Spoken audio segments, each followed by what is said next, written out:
Alan Ritchson returns as the formidable drifter in Reacher Season 3, where the protagonist goes undercover for the DEA in a dubious import business that masquerades as a rug company. This mission dredges up a menacing figure from his past, as he juggles his pursuit of revenge against Xavier Quinn and his search for a missing DEA informant. Reacher is forced to confront the man he believed he had eliminated years ago in one final showdown. Reacher Season 3 Ending Recap.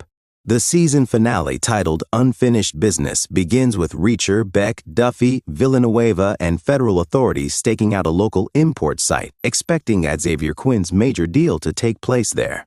However, while Reacher is on a call with Frances Neagley, who is trailing a truck carrying illicit goods supposedly headed for the site, he quickly realizes that she is actually following the vehicle to Beck's house, where a birthday party is underway. The team soon understands that the actual deal is happening at the house, and they've walked into a trap. Before long, Quinn's men ambush the federal agents and Reacher's team, forcing them into a desperate fight for survival. Amid the chaos, Reacher and his allies manage to seize control of the truck before it reaches the house. Holding the driver at gunpoint, they persuade bodyguard Paulie to grant them access to the property. However, Paulie remains suspicious and soon uncovers the deception, leading to a confrontation. While Reacher goes head-to-head with Paulie, the rest of the team infiltrates the house. This sets up the long-awaited moment, a brutal, drawn-out battle between Reacher and Paulie in a barn.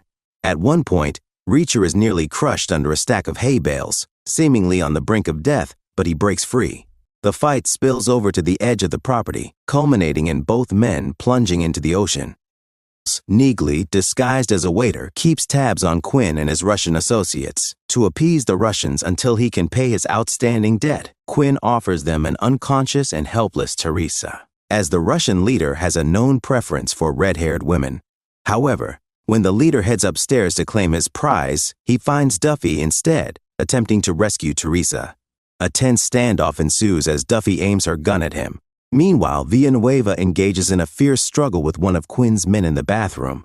As Quinn realizes Beck has betrayed him, he corners Beck and his son Richard in an office. He threatens to kill them, but Richard boldly draws a gun on him. Unfortunately, the weapon is merely a replica, one that Richard had crafted for his father earlier.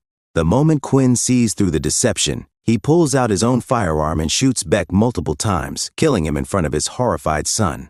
Before Quinn can turn the gun on Richard, Reacher and his team arrive just in time to subdue the villain. In a shocking turn, as Reacher, Neagley, and Duffy escort Quinn outside, the real Russian mob boss arrives to claim him, as Quinn owes him a significant debt. Reacher, however, insists that he has unfinished business with Quinn. Though reluctant, the mob boss eventually strikes a deal with Reacher, allowing him to settle his long-standing grudge. Face to face with his enemy at last, Reacher reminds Quinn of what he did to Dominique and how he once shot him for it. Without hesitation, Reacher delivers the final blow, shooting Quinn in the head and putting an end to their years-long feud. The season concludes with Reacher preparing to tell Duffy that he isn't interested in a romantic relationship, as he prefers to walk his path alone. However, before he can say a word, Duffy beats him to it and expresses the same sentiment. Frances Neagley bids farewell, and in classic fashion, Reacher rides off into the sunset on his motorcycle, heading toward his next adventure.